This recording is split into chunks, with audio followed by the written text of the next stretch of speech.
what your choices have been, and what karmic timelines and contracts you have journeyed. The light is calling for the reunification of all aspects of life in this realm now. It is calling for the cleansing of all polarities. It is calling for the rising of all sacred heart centers now. All are being summoned home to the greater light now.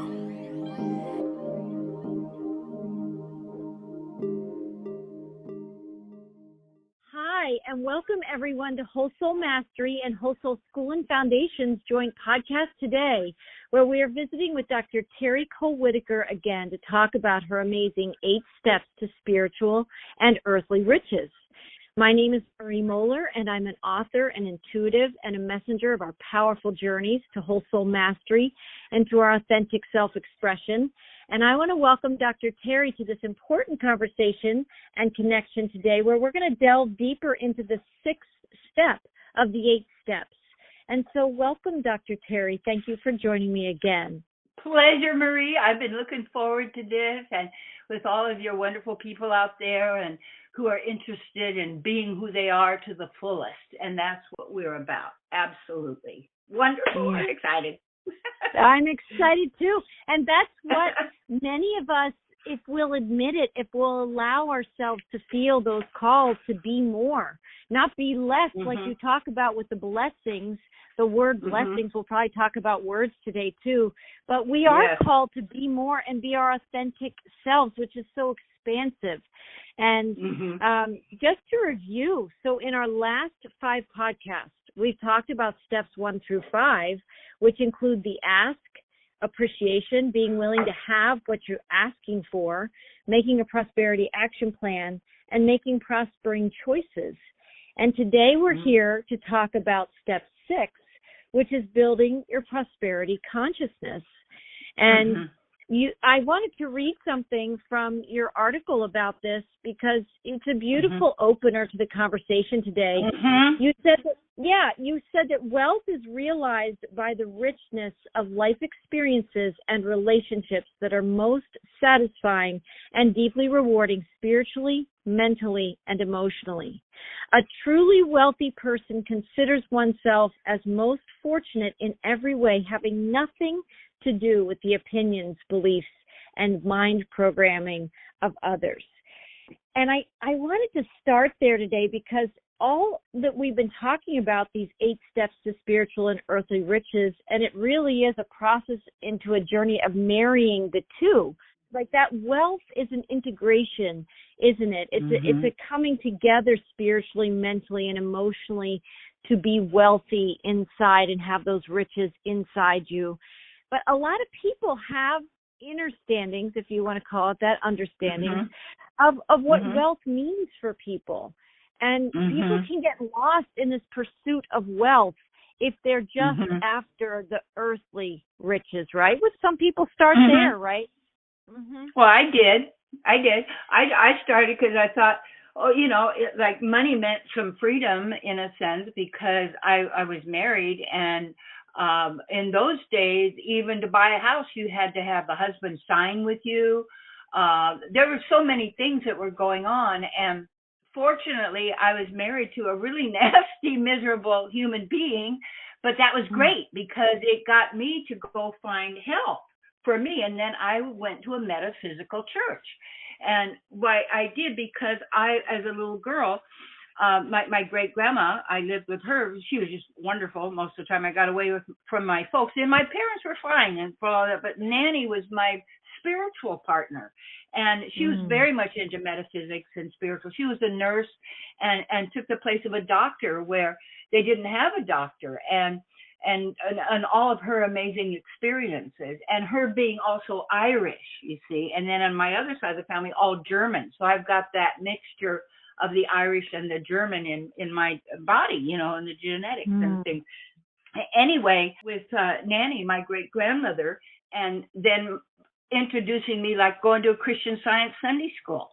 And then and then when I was 17 and ready to get out of high school, and basically go to junior college at that time, but I was really scared, and I didn't know how to run my life. What was I going to do? And I didn't really want to live like my folks lived, and there were things I wanted to do. And so I remember I was a couple of weeks before I graduated from high school, and I was trying to find God. And so I was going to these standard brand churches, and I didn't feel a thing. And I was going to the Methodist church for a while, and it was great because they had a teenage group, and there were boys, obviously, so that was always fun.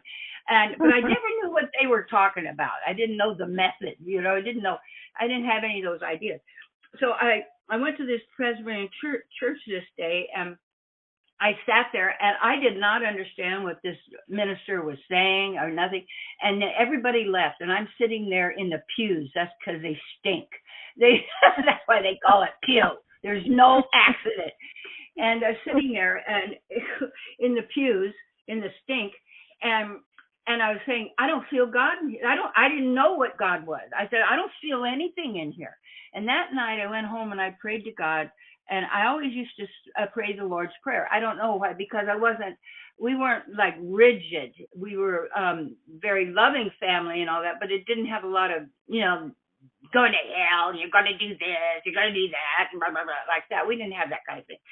So we were very open and available to learn.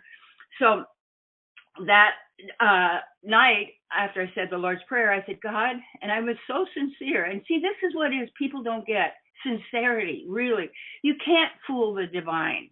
You can't cheat the divine. You cheat yourself, because this world runs on karma, cause and effect. This is the cause and effect reality. Spiritual world is not cause and effect. That's how this place works. You get it, you put out, you get back. That's what people are getting now, is their karma. They don't understand this. What they have done to others, including animals, is being done to them. And because that is how this system operates, on positive and negative, plus and minus, and this sort of thing. So I prayed to God, please find me. I said, I can't find you. If you really exist, please find me. So then I forgot about 2 weeks later, I go to spend the summer with my great grandmother. And here is a practitioner trained by Ernest Holmes in Science of Mind, who is one of Nanny's dear friends, who rented one of her little cabins for the summer, as God is the divine source arranged it. And over the kitchen table, breakfast, lunch, and dinner, she taught us Science of Mind and metaphysics and thought. Then I went to Orange Coast College in Costa Mesa, California, around Newport Beach. That's where I was living. And I went there, and then I decided to field test the principles. And so when I was there, I noticed it came up that there was homecoming queen. Okay, in those days, it was kind of a big deal. But I was least likely to be homecoming queen, even though I had lost a bunch of weight and become a blonde all in the summer, whatever it was. But I decided party time or whatever. So I went to the dean of the school, and I said, well, how do you become homecoming queen? He said, well, you have to be nominated. I said, and I knew nobody would nominate me, and I'd be too embarrassed to ask. So I said, can I nominate myself? He said, there's no law against it. So I did. And I won by more than anybody had ever won, because I like people. I got to know everybody, and that sort of thing. And then I kept moving on. But then again, then at the end of, I think, my freshman year at Orange Coast, then I got married. So then now find myself in San Francisco, and I'm pregnant, and I'm like, oh my God, what do I do now? What have I done to myself? And I remember standing on the roof of this hotel where the woman down the hall had committed suicide. It kind of had a weird feeling. It was real near the City Hall and the Opera, right down in San Francisco. I'm McAllister, because my husband at the time was going to law school there. And I got a job working for the phone company.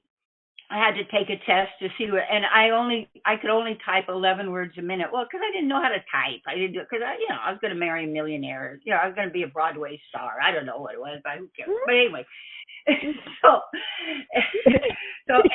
I know. So anyway, all of this stuff. What I wanted to say was I had to start building myself, because I was told every day what an ugly, slob, horrible person I was every single day, all the time. And what I realized is okay, because it was a gift, because I went to find God. Okay. So then here I was, and I never knew what misery was until I got married. I had no idea. I wasn't an abused person. Of course, we were all abused anyway, through school, through basically trauma. Conditioning. Mind trauma. All of us have been mind traumatized from earliest time that we've ever appeared in this situation. But nothing has ever harmed or hurt us. And this is the key. We are a spirit soul. We are pure, holy, and divine. We are a spark of God. We are the God particles. And when someone wanted to take over the world, just like my thing now is, I've had enough, so I'm taking over the world. That means my world. And I'm encouraging others to take over their own. Because what happens is, unless a person finds out how their mind works and what it does, and how language works and sounds and words, and that English was designed as a spell casting language. You could say the Babylonian thing is a black magic language. That's black magic language. And Sanskrit is actually the language of the spiritual world. The words there in Sanskrit and what they explain, there's nothing in English or any other language that can even compare what it is. And so what the teaching, but you have to have the teacher and the knowledge that knows how to translate all of that kind of a thing without their interpretation, but everybody almost always gives their interpretation. That's why you also have to learn how to discern truth from false. That's why I teach this. This is Marie teaches it. We have to do it for ourselves. And here I was, here I was pregnant. Marriage's man was gone every night with wherever he was and whatever he was doing. And I had no clue at all about much of anything. And so then when I started to take my life back, I would go to church. And I would feel like there was this huge anvil on my chest pressing down. I was going to just break out in tears at any moment. And then just hearing that minister speak to me, I felt good. And then the collection came, and it was time I maybe could put in 25 cents or 50 cents because that's all I had. And I would break out like in a cold sweat, it's like, but I have to learn how to give. And because my great grandma, she was giving. She was wonderful. She was just fabulous. What a matriarch, So anyway, then I started giving that, and I started teaching Sunday school. And as I started working with it more and more and more, I was building my confidence, and I started singing, and I got into singing group and plays, and started doing things, and took my children and all of this. And then as I left that marriage and all that, I had started, what had happened is the minister this one day said, "Terry, would you do the Wednesday healing service?" I said, "Well, I don't know how to do it. What do I do? I don't know. But what do I do?" And he said, "Oh, you can do it. You'll be great. You can do it." So I said, okay. And I took the books I was reading, because I didn't really know it. I would take the ones that I liked, and I cut out all the paragraphs that I liked, and I taped them on yellow line paper, basically. And so, because I had to read it. I didn't know to stand up there and talk, because it wasn't my knowledge yet. It was what I was learning. Yes, because we have so much doubt. Doubt is our main problem. We doubt ourselves. We doubt our affirmations. All you have to say, if you say, "Devil be gone," it's gone. But unless you take it back, see, then they take it back. Oh, I can't hardly believe it. And then you talk to a friend that says, "Oh, this is bad and this is terrible," and then you're not going to get it here, and there's no hope and there's no change in there. But you get all this, you begin to doubt yourself again. That the path takes total commitment, and you never give up and you never quit. Yeah. And so this one day, so when I did this, so I invited my friend Joanne, and we were together in a woman singing group, the Skylarks. We had so much fun. Anyway, so I invited Joanne, and to the church to hear me do this talk. And so when I finished the talk, nobody applauded, nothing. They were sitting there because the Holy Spirit was so thick. It was like you could cut it with a knife. It was like nobody could move. I don't know why. I didn't know what I did. I didn't. It was just, and then all of a sudden, people started applauding. And then I went down and I said to Joanne, she said, Terry, you're a speaker. You're a minister. I said, I am. I went, I am. Boom. That was it. It's my calling right then. Wow. That Isn't awesome. that amazing, though? I mean, there's so many things in anybody's story, but in your story right there, just how much you were seeking. I'm going to pull out a couple things that you said, because what I heard you doing when you were growing up, with whether you were with your nanny or you were in prayer, like, God, I can't find you, please find me. You were asking, like, you may not have known all the principles or all the stuff that you came to learn then. It was inside you, but you didn't consciously know it. But you asked those questions. And the other thing I love about you so much is if something's right, you said yes. If there was an invitation to something and it felt right, you'd say yes to it. You would allow yourself the experience to have the learning. And to go study things that other people call taboo, they won't even look or listen, especially if the so-called government, and that word government means mind control, people. Government, ment is Mensa. That's the name. What do you think? Central intelligence. What is intelligence? Words. Come on. Right. Yes. Do you think we'll ever find our way back to the Sanskrit way of life? Do you think that will be in our lifetime? I am there now. I am there now. I'll tell you why, because it's a state of mind. This is one of the problems with New Age and New Thought, and in some of the Course in Miracles and stuff, or other channeled materials that they'll say. You know that it's like so many people will believe things like that because it comes from here and there, but they don't do their own research. And so what I did is I loved Ernest Holmes' research and he put it in the Science of Mind. And I wanted to know where he got his knowledge. So I studied Freud and Swedenborg and of course Mary Baker Eddy and mesmerism and all of these things, because I want to know, where did you get your knowledge? You see, where did you find it from there? And then realizing all of it, his new thought is partial knowledge. That's why I've come up with the name of my work as advanced metaphysics. Regular metaphysics is impersonal. It was taken from Sankaracharya, who was a brilliant being, scholar and all of that, from India, and it's impersonal, which means God has no personal qualities, but that's Buddhism. You see, Buddhism means there's no personal qualities in God. Well, in the Sanskrit, it teaches us there's three different forms of the divine. One is Brahman, and that means clear, like what I saw when I was in Brahman, and I have memories of these. And as I had mentioned when we were visiting before, that was a good one, Maria and I. And then you said it's asking, it's being open, it's looking. I studied Scientology. I knew what he was doing and what they're doing, but there was a lot of good stuff there.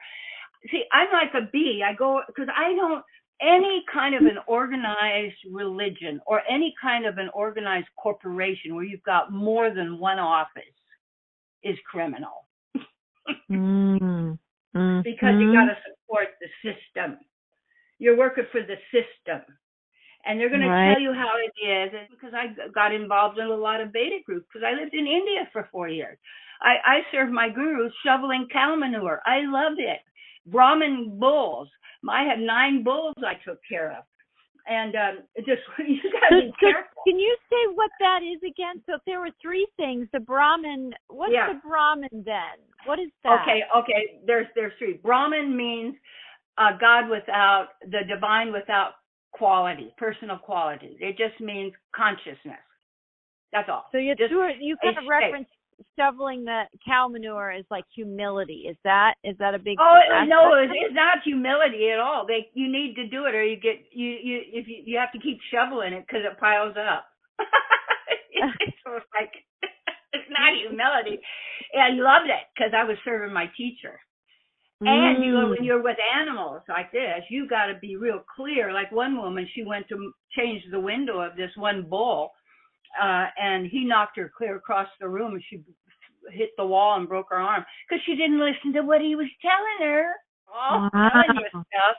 But anyway, so Brahman is one, and that's one where a lot of people go into New Age, New Thought is like there's a power in the universe for good you can use.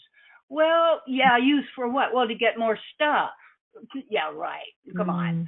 Yeah, we are the power for good in the universe. Okay. Now, next is called Paramatma. That means God within. Okay. So everybody has Paramatma, and it's called a four-arm form with us in the area of the heart. That's where we actually live in the body. We actually are in that place, and not in the brain and not in the face.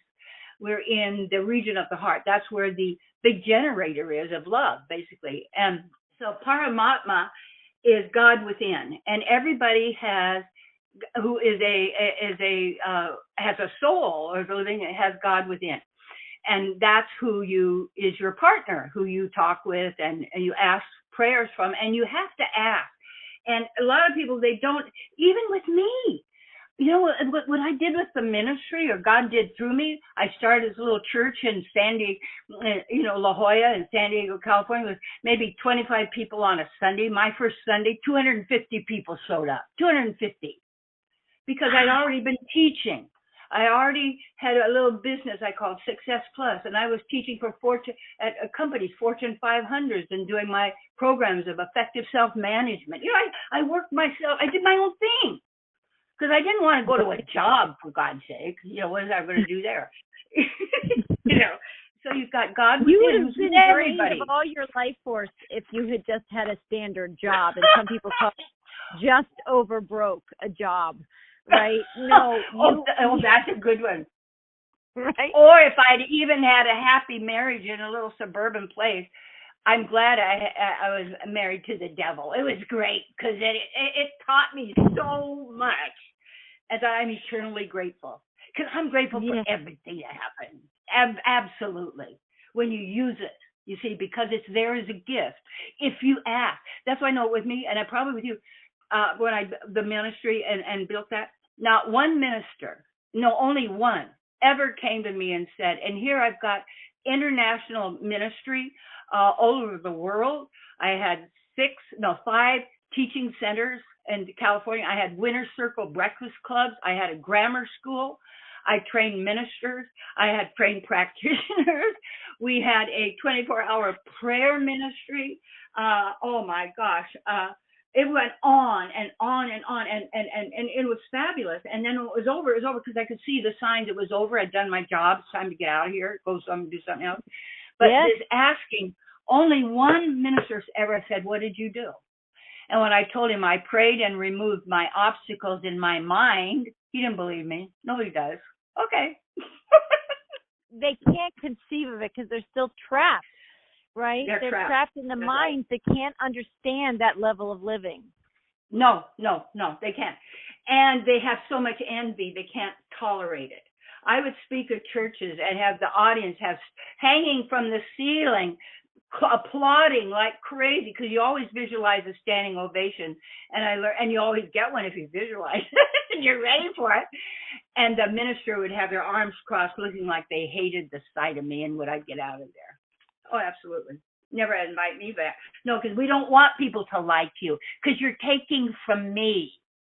And what I would do in my ministry, if there was any great author or minister or anyone doing wonderful things for people, boy, I got a Buckminster Fuller, they came to my church, and I paid them to speak.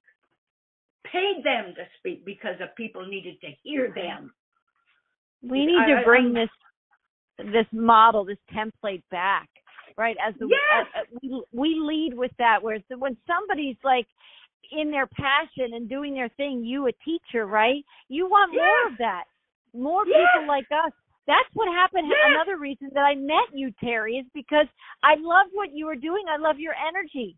I wanted to experience it, and I wanted to have conversations with you, whereas other people want to shut that down, right? Yes, they do. Or they're afraid of you, or they think that, they don't know that great souls want to share everything. I have worked so hard in my life and studied everything I possibly could, and I know what I know, and I know where I'm going. I have so much. I want to give that to people.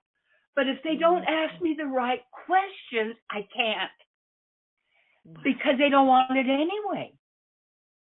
And you ask the right questions. I remember when I was living at Shasta, I wanted to find if there was some water, like little springs or, little creeks somewhere. And so I went to the forestry. I said, well, I hear there's a Bear Springs here. I said, oh, yeah, they told me where it was. When I got there, there was no water in it. And I came back to the forestry. I said, you didn't tell me there wasn't any water. They said, you didn't ask. And you and I will take that to heart. We'll say that's a good point, right? Yes. You didn't ask. Oh, my God. You know what I asked for? The topmost that God's got. And I said, because God's mine and I belong to God. I am one of God's girlfriends. Why not? Well, people, God's a woman and God's like, well, yeah. Get past that. It's a mood. You see. It's a consciousness. If you want God consciousness, you have to be on the same level as God, don't you? That means you have to work on your consciousness, don't you? Yeah. The third form of God is called Bhagavan. That's God, and the God within has personal qualities. But Bhagavan is all personal qualities.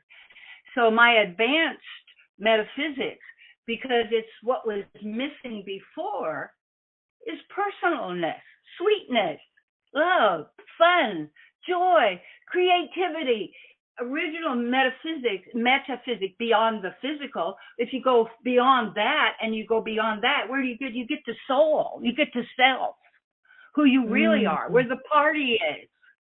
We're party people. We're pleasure seekers. People don't get that. That's why everybody's looking for sense pleasure from their senses. I got to see that movie. I got to hear that song. I got to eat that food. I got to drink that drink. I got to have that sex. I got to experience my senses. A master controls the senses. The senses don't control us. A master controls their emotions. The emotions don't control us. A master has the consciousness of whatever it is they want to. One of the books, I got to tell you, I don't know if you ever read it. It was written by Gene Clark, and it was about Walter Russell. A lot of people are getting back into him again, but just pinpoint that name, Walter Russell. And the book, it's little, and it really influenced me. It's called The Man Who Tapped the Secrets of the Universe. He could do things perfectly the first time. Wow. Because he knew how to look at it. And I look at my sweetie Michael, who does all the videos and everything. My lover, man. He's so wonderful. He's just so wonderful. Who would have thought after 80, you finally make your partner? When you don't even want one. Isn't it great? Right. I was going to say, you said never give up, right? That kind of love is timeless and ageless. It's like you had to grow into it. Oh, because if I hadn't done this, I would have had to come back another time because I missed this. I haven't missed nothing. See, because we're pleasure seekers. And the thing is, we try and get pleasure from these little senses that are so temporary, when what people are really looking for is love. They're looking for mother love. They're looking to be nourished.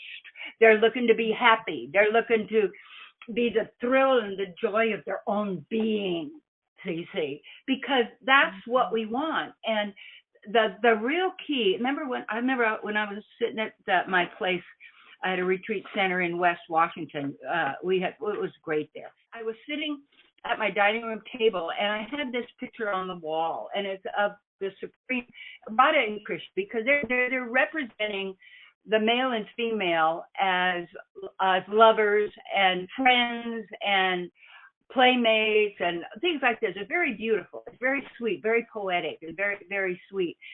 And the picture had a saying that said, "Love of God is supreme pleasure for the soul." And I went, oh, that's the formula. The formula for pleasure is love of source. But see, most people, oh, God loves me. Well, do you love God? Well, I don't know God. Well, why? What do you mean? Does God love you? What are you doing for God today? I mean, what are you doing for source today? What are you doing for? But well, I don't have to do anything for that. Well, no, source is self-real. The source doesn't need us. There's some metaphysical people say all of us together, God needs us. Yeah, okay. All of us together make up God. That's not true at all. Who made that up? God doesn't need us. We're part of, but God doesn't need us. And what I find that even in relationships, when the pleasure comes, it's because you're not looking for it. You're not trying to get happiness.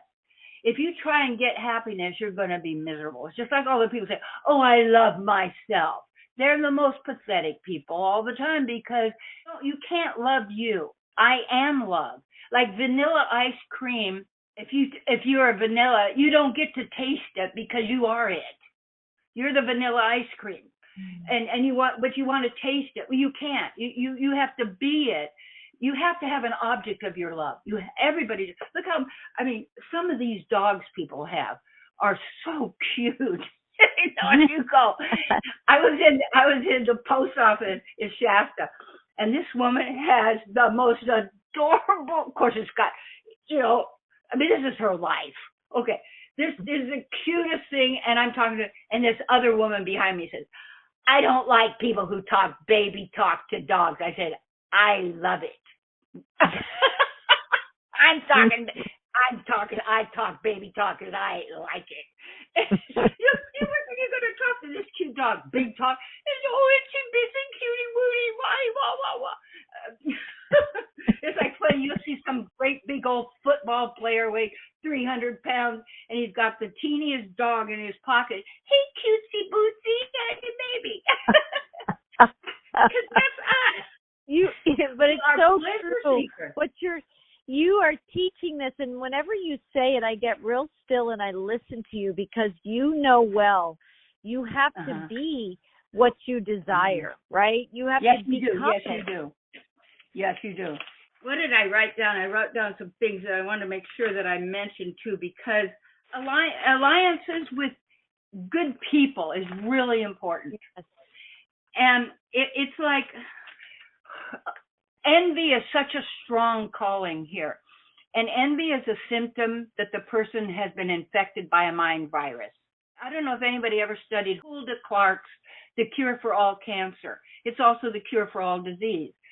And it's also why people were using ivermectin, which is a animal dewormer, to get rid of this thing that people were getting or whatever. Right. It gets rid of because parasites. It kills parasites. And one of the times I came back from India, my body was full of parasites. I was exhausted because everything there. I mean, you can't eat. You really can't eat grapes there because they'll get inside where the stem is, even if you wash them. I mean, you mean the parasites? The parasites will get in there. They'll get it, and then you get typhoid or you get malaria. So when I would get that a couple of times, I got that. Then that's when I would drink cow pee, female cow pee. Oh, that's terrible. Yeah, you go take your antibiotics and stick that crap in your body and see what happens. No. The cow milk and I mentioned it before. The Mayo Clinic, and I have the papers, and I mean the documents. Many years ago, before it was milk was pasteurized and all of that, they took 100 people, had all these diseases, and they all fasted, and they had to get their own milk. They bought their own milk, and of course it was organic because everything was pretty much then. Right, and back then. Back then, and every single one of 100 people, they all had different problems, diseases and problems. The raw organic milk healed every single one of them, every single one of them. So that's why it's outlawed. That's why they pasteurize it. That's why they say you can't have it, because that's your animal fat. Not eating animals is your animal fat that you think you have that. Every day I have raw cheese because I can't get any raw milk here, and I do want a cow. And I took care of cows, and they're big. And their milk, their blood turns to milk through the love of their baby. I've heard 2 or 3 of the cows, the mamas. I was the last one when they were down, ready to pass. And I went and got them water, and their little mouth was open. I could give them a little water and have love, and I turned away and turned back, and they were gone. And I said, oh, my God.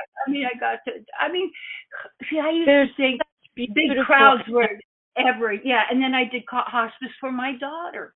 When you go, what is the most precious thing? To be there for somebody, see? Whether it's an animal, it's a human, because we're from the same fabric, animals and human. And animals are at a different state of consciousness. Can I ask you, if you eat that raw milk, is part of that the cows, I mean, I'm going on a limb here, and we're not, we'll get back to some of the things about step 6, but I'm curious, they eat grass, right? And someone said that grass is like ivermectin, so them eating grass was their own dewormer, right? Well, why do you think the cow? Yes, grass it's usually wheat, and why do people gain weight? Because they're eating grains. That your stomach starts to. I like grains, but you have to watch it.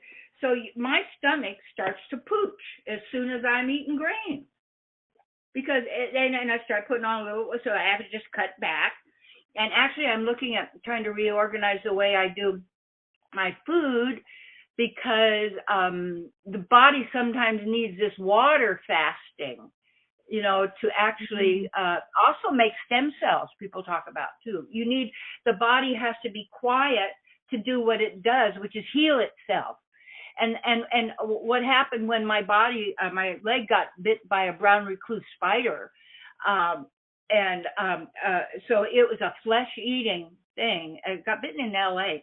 And my leg was like 3 times as big as normal, with big deep gouges in it. And these pimples would break up and itch and then start breaking out and eating up the leg.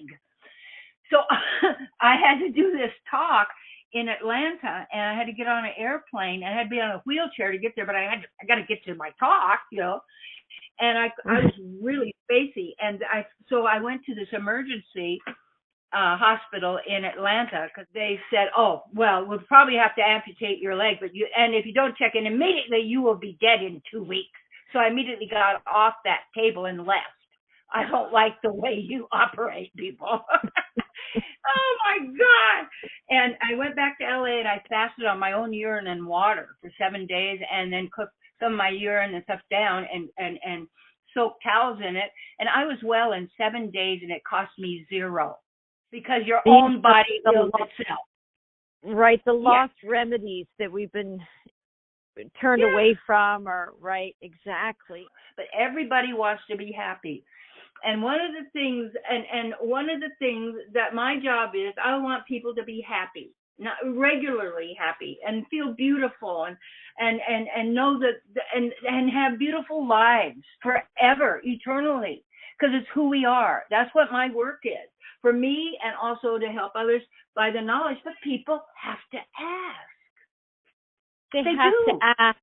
And in the spirit of asking, and also the spirit of building, because we're talking about building our prosperity consciousness, part of this is building your wealth of knowledge, like building your what you have your capacity to learn inside, and then we have to take the steps and actually try it out. Like, I've done apply it.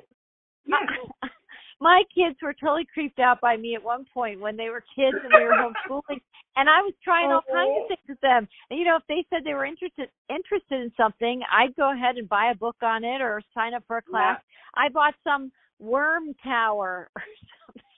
Where, you know, Yes. it was this whole little thing for like a worm village for your composting. Yes. And up here, whatever. where I live, if you you're growing worms, which are great. Worms are great.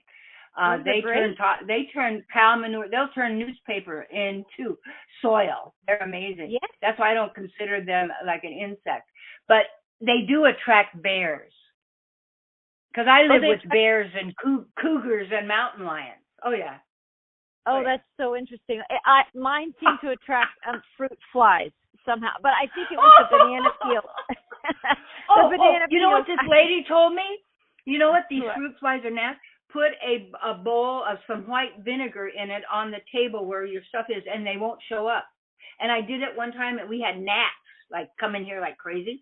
And then this lady told me, "Oh, you just put that." And there's no gnats.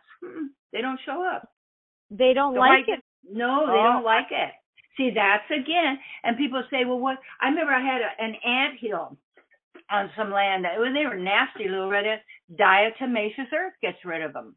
Yes. And I told him, "You guys better move, because if you don't move, I'm gonna kill you. I'm gonna kill you. So move on." So I think that they left. I did that with bees once. They had this friend of mine had this bees had formed in her chimney of her fireplace, a swarm of them, and she'd had some people to come out to try and get rid of them. And they said, "Well, nothing we can do." But I knew Marie believed anything I'd tell her. Now I knew, so because I knew that, I said, okay. I went over and I said, okay, let's do a prayer. And I talked to the queen bee, and I told her, you better leave, because we're going to burn you out. But I'm going to tell you to burn you out, and we want you to go on. The next day, they were all gone. Because, see, she had so much faith in me, and I knew she had faith in me beyond the faith I had in myself. But if I told her, her belief would make it happen. And it did.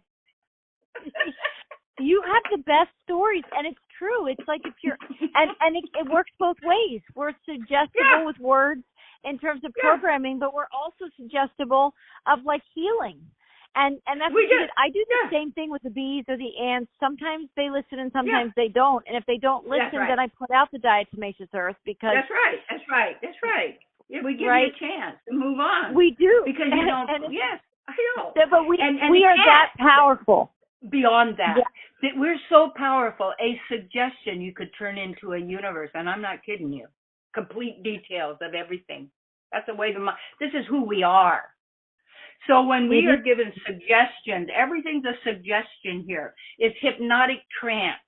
This is one big, huge layer upon layer upon layer upon layer of hypnotic trance to capture you as a God particle. So how do they take over everything? One God particle at a time. And all those who join in that's their reality together.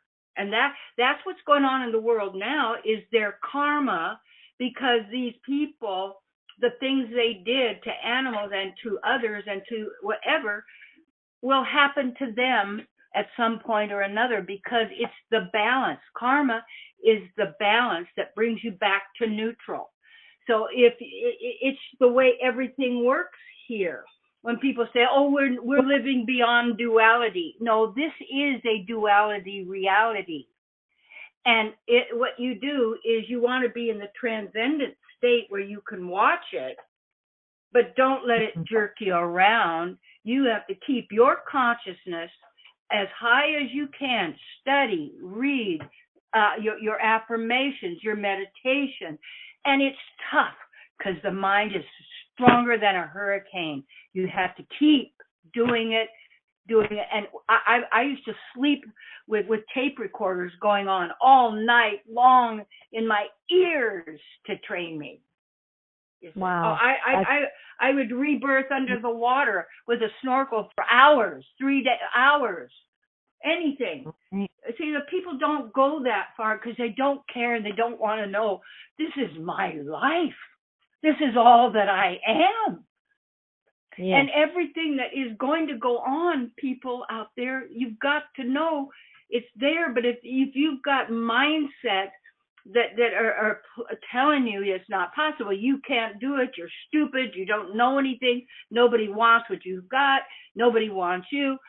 Who cares? You want, get over it. I'm so tired of these people whining because in their childhood and after all you did, it's just go away. I don't have time for that. I don't care who they are. Right. And then you send them back to your book, which you reference in your article, what you think yes. is none of my business.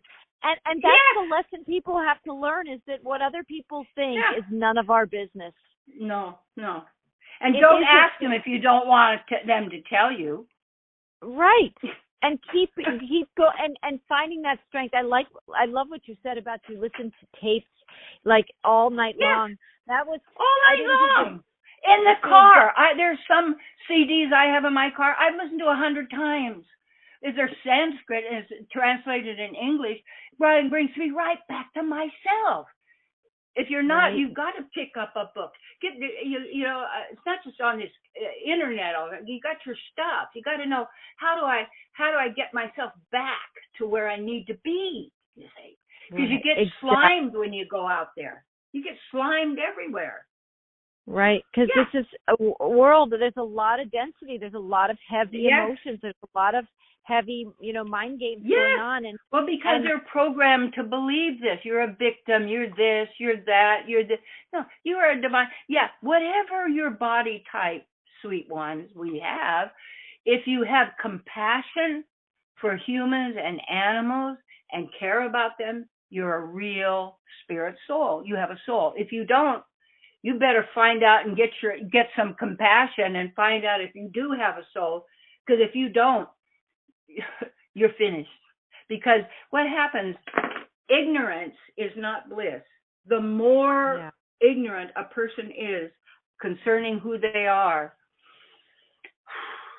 Yes, and maybe creating. They're pathetic. They're like a caricature of something, but they're not real. They're not a human who is kind, loving, giving, generous, sweet, contributing. How can I serve you? That's my thing. Let me serve you to be happy, prosperous, joyful. And what it is, this is what we do. This is why we do this, Marie. We don't need to do this. We don't. We're already there. We're there. We're doing it. We're there. Exactly. Yes, and all my teachers that I've had in my life, my God, thank you. All the books that I've read, thank all those people I'll maybe never know who made such a difference. Even like the little book that on Walter Russell, on the man who tapped the secrets of the universe. It's like, God, he could do that. I could do that. Why couldn't I do that if I wanted to do that? Of course you could. Right. I remember I had this my dear friend in high school, and I was going to go to this really nice department store, and she said, I don't belong there. And I said, what do you mean you don't belong there? What makes you think you don't belong somewhere? What is that? Okay. If somebody tells you don't belong, you're going. Terry. I'm going to be there. I'm going to see why not. I might be a good idea not to, but maybe I'll find out myself. Yeah. Right. But then you have to stop beating yourself up for thinking you're a failure and you're not good enough and you're packing around. I don't care who they are. If I don't have that attachment to say family. I love everybody. Everybody's my family. You're my spiritual daughter, friend, and sister. That's who you are. Yeah. Yes. Right. And you journey though, and you allow yourself. Part of what we're talking about here today is really a wealth of experience. Is allowing yourself to have experiences. And I think you said, I can't remember which podcast, Terry, but you talked about when you were, I think it was in high school or something, and you went to sing, and your partner didn't want to do it anymore, and your sisters were like locked in the bathroom. Yeah, they do that. Yeah. I tried to get because sisters have good voices. I thought, well, we could be singing a sister sing. They said, who made you the director? Well, of course, they didn't know anything at all, and so I had to get rid of them. So I had to go solo. It was scary, but I had to do it. But it's such a great story on so many levels, like their experience and yours. But But that was an example and an experience for you of like, you were probably nervous getting out there, having to sing by yourself. Really scared. Oh, are you kidding? So afraid that people could hear my knees knocking and my teeth chattering. Yeah, oh yeah, but you got to do it anyway. You got to. You choose these things. Like that's been my life experience, that the things I'm most uncomfortable with, I often will be the one who's signing up for them because I know I need to do that thing. Right? So that fear doesn't run my life. Even if I don't stick with what it is, fear didn't stop me. No, right? no. Because there's nothing to fear. You have to be alert and conscious. Like if you know that rattlers are not maybe somebody you want to be around, that you use your intelligence and you don't bother them, and then they're not going to bother you. You know. In fact, my cat Lakshmi, she got bit over her right eye by a rattler, and this is a few years ago, and I didn't know what it was, but I know she something was wrong, and a little tear came down from her eyes, and then I started seeing this thing above her eyes. You could see the fang mark, the bite mark, and and then so then she just got weaker and weaker, and she went down in the bottom of her little kitty lodge because Michael had built a thing off a window that was like a little cage, so she could go outside at night and all these kind of things and not get hurt and things like that. So I got in. She's down in the bottom because that's what they'll do. You'll go to die to be alone. And I thought, you know what I was, I had a lot of body pain once. Something hit me in the back of my shoulder. I don't know what it was. And I was for 7 days, really didn't eat much and didn't sleep much. And I kind of went in a meditative state, but I had that. And I woke up this one morning and I had a dish, like a saucer that was sitting on by my table. Lakshmi had put a white mouse there. Not a white mouse. There are no white house mice that had little, like a pinto, had a little patches of tan. She gave me a mouse because I needed to eat. Are you kidding? And she found this great one, put it on a plate for me. And I thought, so I got inside there, the kitty lodge, and I got cuddled her, and I started loving her and talking to her and healing. You send the healing energy through your hands. Yes, there. Right there. Oh, people say, well, how do you do? Well, don't doubt yourself. If you doubt yourself, you can't. Right. You have to know. You have to do it. Yeah. Just do it. I had to. And pretty soon, a little tail started to wiggle, and I started to love it. It was the love, and then giving her colloidal silver in her food a little bit, because you had to have, she's all wet, all better. And it just took a little chunk out of above her eye, made one eye look a little funny, but who cares? She's just, she's fine. She's doing great. That's absolutely amazing. I know, it's like we're the healing. In many cases, our love is the healing. And they're so beautiful because they're so open a lot of the time. They'll receive it. I have a friend of mine who has an animal like rescue remedy. Have you ever used rescue? On animals, it works instantly. It's so good. Because they don't block it. It works your ethereal level before it starts, before the thought starts to anchor. Mm-hmm. A lot of deer in my area who've been hit by cars or whatever, they take in some arnica. I give them some arnica or things like that, and they're earthing because they're always laying on the earth, and so between the arnica and their earth, I've been amazed at how they heal. I've been amazed. Yes. Oh, good for you. Yes. I had this big German, a big dog, Haji, and he was a golden retriever, beautiful dog. He was at retreats. He would know who to walk with because he'd be he would just know how to take care of people. He was wonderful. Yeah. And he was down and he couldn't move. And I go, what do I do? So I went and got the rescue remedy and sprinkled it in his mouth. He took a big breath, moved back, lunged forward, got up, never fell down again. Yeah. Wow. Right like that. Just like that. It is amazing. And I want to invite people who are listening to this who are like, no way. Or, they may still doubt. But I'm telling you, you have some experiences. If you do these things, like you cleared out those bees in your friend's chimney, and you believe, and she believes, that's where the power is, right? Yes, Power is. Yeah. Right? Here's a goodie. I'll get everybody. Remember the old open sesame was like magic words, like Yeah. it's open, says me. Oh, that is a good one. There's a goodie, isn't it? Says Oh, me, absolutely, right? And never doubt. Never doubt. I wrote that down. I think I even made like a post about it where you said doubt is the dream killer, and yes, it's the manifesting killer, and it's if you yes, want something and your heart's there, just let yourself believe it, have it, be it, and leave doubt. Let go, because if there's something better for you, and that isn't it, you're not attached either. Because that may not be the best thing for you. Because you always say that or that was far better for me. And what I'm doing, yes. And in a way that maybe, see, like right now, we don't, a lot's going on. And so it's really important to do our spiritual work, each one of us, and to be spiritual entrepreneurs. And I'm really big on that. And it's also what I'm looking for too, like all of us are, the collection of who are our people. And whether they're students, friends, family, and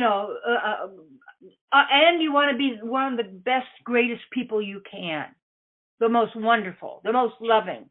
I have such good friends that are just so great and so, oh my gosh, absolutely, and you choose your family. It's like you do choose your family. And now with that such a big thing, you want to be in a collective where you're helping each other and get back to the way it always was. Is that if you take someone gives you some cookies on a plate, then when you return the plate, you put something good for them as well. You see, it isn't thank you and you give nothing. Yes, right. That's right. It's an exchange. Well, that's it, because it's the giving and the participation and to be involved in it. And it's like, what I love too in working with people is to have those relationships with others that are interested in this, and they're open and they're willing and they want to know, because then the more people are really open and willing, the more you give them, because people like us who have all this, we can't wait to give it to people. But they have to reciprocate, because if they don't, they're not going to get the value. Like I've had people say, just tell me your mantras. What's your and what books do you read? So I give them like Chaitanya Charitamrita, Harinam Chintamani, whatever it may be, that they don't even know what I'm talking about. You think I'm going to tell you, well, of course I read these books. You're never going to read them, these people. But they think that I'll just get her mantras from her and then I'll have it. No, you don't. You have to be realized in these things for them to work. You can't just say the words.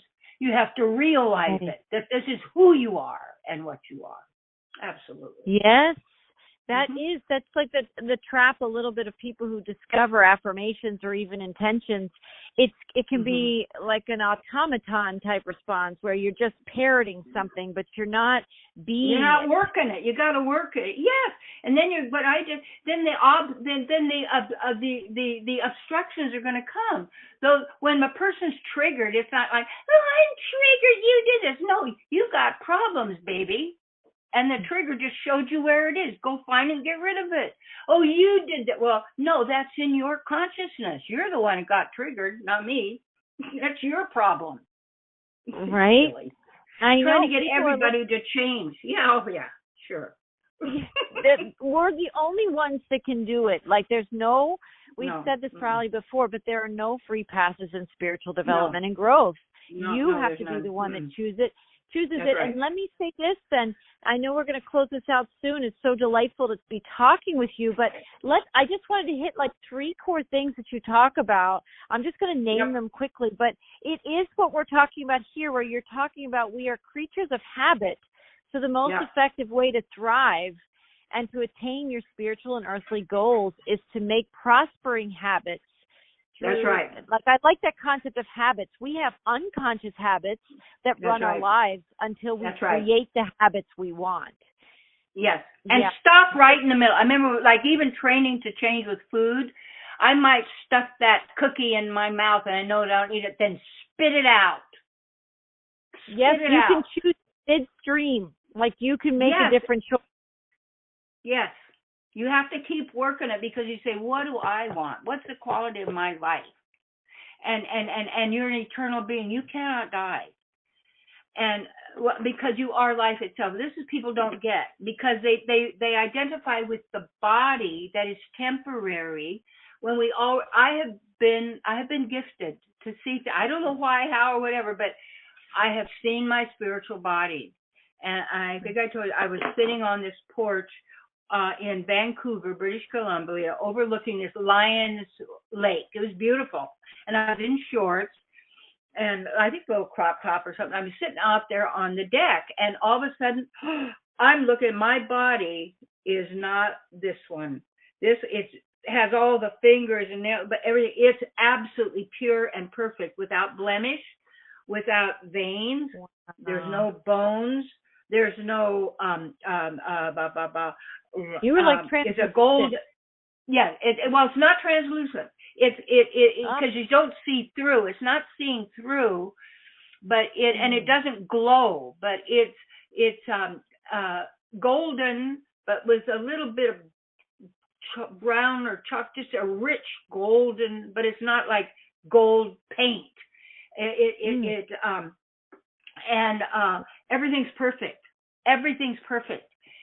And that's who we are. And that is discussed in Sanskrit.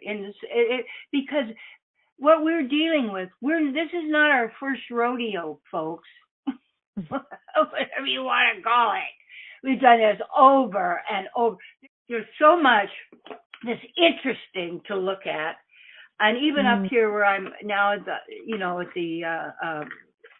northeast part of Washington State, near Canada, right near Canada. It's a mining town. They took a lot of gold out of this place. They've got the greatest rocks here. Oh my God. And they tell stories. If you know how to look at rocks, they're not from volcanoes. These aren't volcano rocks. Volcano rocks don't turn white. Volcano rocks are black goo like Hawaii. As they roll it out, that's volcanoes, everybody. That doesn't change into a ruby. That doesn't change into an emerald.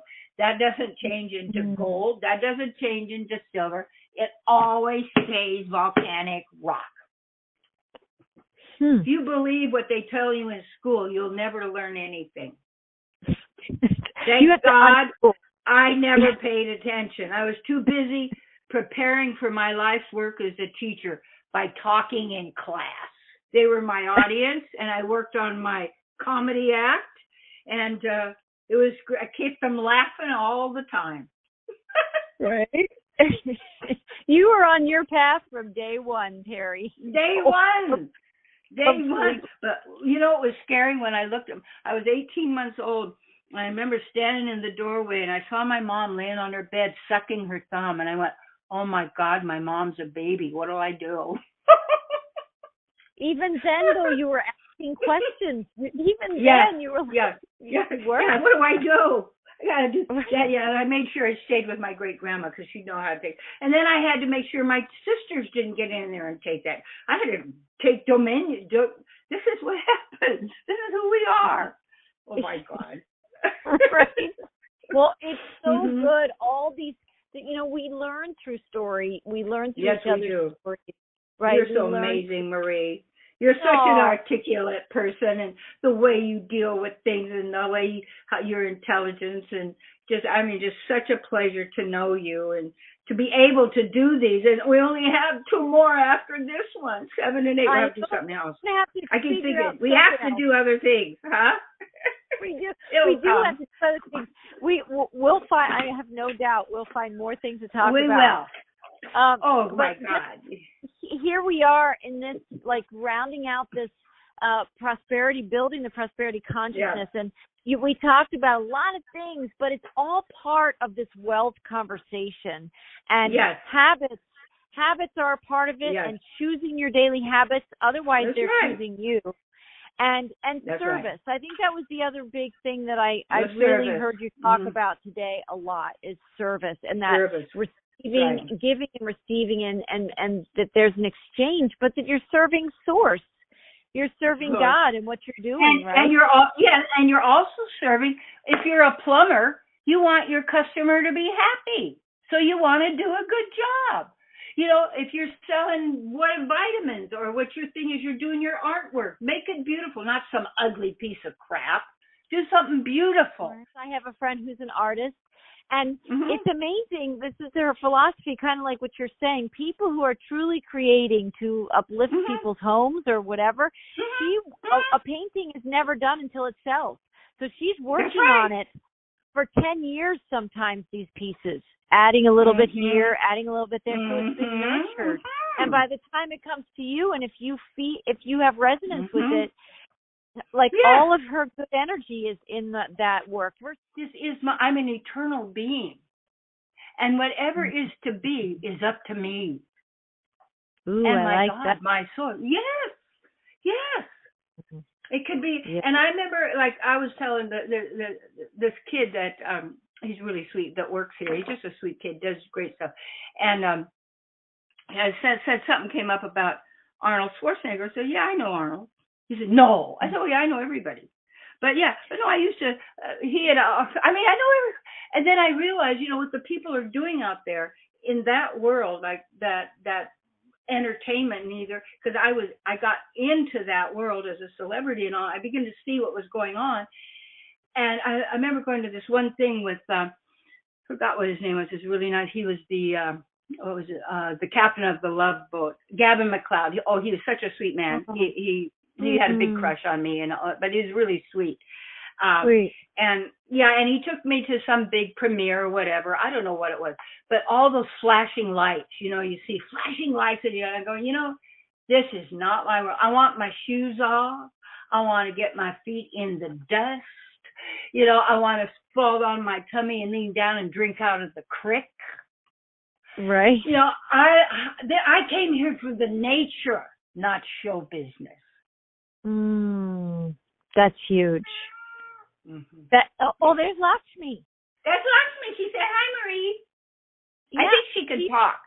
When the minute she wakes up in the morning, she goes, hi, because we say hi. We're the hi people. She goes, hi. Hi. She's looking at me. She knows exclamation mark, though, on what you just said of, like, you wanted to experience life through your spirit. And not the veneers, and not the veneer that's often offered. Not the show business, the plastic, the animation. People, this is a digital reality, people. Get it? That there's the real, it's a virtual reality, poor copy. Yes. Replication. Come on. And we're meant for so much more. And people who are still with us in this conversation. The best is yet to come. Right, the best is yet to come. Yes. And to be hanging out with us in this frequency, yes. It must mean that people listening to this to the end, they know that there's the best things to come and happening now. Yeah. Right? Yes. And you've got to play in this frequency like a soul family. People who want to play at this level, you gotta get into it. You've got to live it. You do it. It's almost like one of them, I think the one we have next week or so is being relentlessly, the 7th, relentlessly enthusiastic. That's number 7. See, that enthusiasm is with God, is source, whatever that is. There's many forms of God, unlimited. That's what's so great about the Vedic thing. There's many. Oh, it's huge. This is huge. Well, we are part of the living life force with the enthusiasm that's bringing it back. Yes, we are. Because you're living something pretty extraordinary. Yeah, right? Why not? I gave my granddaughters my book, Live Your Bliss, which you got to get, because bliss you don't attain, you start from bliss. Okay? My book, Dare to Be Great, taught everything I did that worked. That is a great book. You can get that now, too. I forgot that it's still out there. I haven't promoted it. Right? I know. It's still out there. It's a creation. It's a vibration. It's still there. Yeah, and what you think of me is none of my business. Live your bliss. And it's where you start from. Everybody's trying to get something out there. So many people want to get something. They don't understand when you don't want to get something from somebody other than a smile. I just want to see you smile and you feel good. See you later, baby. Right? It is that simple. People will let it be, man. It is. I have fun all the time. Why would I not have fun? Right. Just the joy of being and the sweetest little thing. You can see a little teeny tiny flower that also, how did that even have the seed that, I mean, talk about this whole place is magic. And in the real sense, it's divine magic. Wow. That's true. That's yes. That's absolutely true. And that's a note to maybe close on. You remind me of my friend Renee, who introduced me to you. She's the one who mentioned you to me in the first place. And she, just like you, she has the best stories, but she be someone who was late for work, and she worked as an airline stewardess for years. Like oh my gosh. But I remember her. I remember her telling a story once that she was on her way and she dropped her keys and she was trying to get into her car, but she knelt down to get her keys and she saw this tiny, tiny little flower growing out of the sidewalk. And she stopped everything she was doing and she's like, "Look at you! You're so beautiful. Look at you!" Right? I remember once run into the airport. This was years ago before they had all the guards and you couldn't. And I'm late and I got to get on this plane to go. And I'm going. Okay, I'm going to be. I think maybe I told you this before, but I said I'm going to be on the plane. I'd visualize, and then the mind could. You better quit. It's too late. You're not going to make it. No, I'm going to. I had to argue with my mind. But by the time I got to the airport, I don't know. I think I had somebody parked the car. I ran down to the gate. Nobody was there. The doors open. I ran out, and the tunnel had been already pulled away from the airplane. The door was closed. I stood on the end of the tunnel. The tunnel moved back to the plane. The door opened, and I walked in, and people went, "Who's this?" I went, "I don't know." I went and sat down. These are these magic things that we can make happen. If you have like the faith, the magic is go there. All the way. It's there. Yes, play the magic. Yes. Well, oh my gosh. I love you, Marie. Terry. Thank you, and everybody out there. Yes. Thank you, everyone, for joining us for these conversations and more. We will have more coming. And thank you, Dr. Terry, and we'll do it again next time for number 7. Yes. Oh, goody. And then we get to be together. It's all about our relationship, and that makes me really happy. Yes, it is. It's all about relationship, people. Mm-hmm. Yep. That's it. It's that's called advanced metaphysics. It's rich. Mm-hmm. Mm-hmm. It is. It is. Yes. Thank you, babe. Thank you. Thank you. We'll talk soon. Blessings, everyone. Yes. Bye-bye. Bye-bye.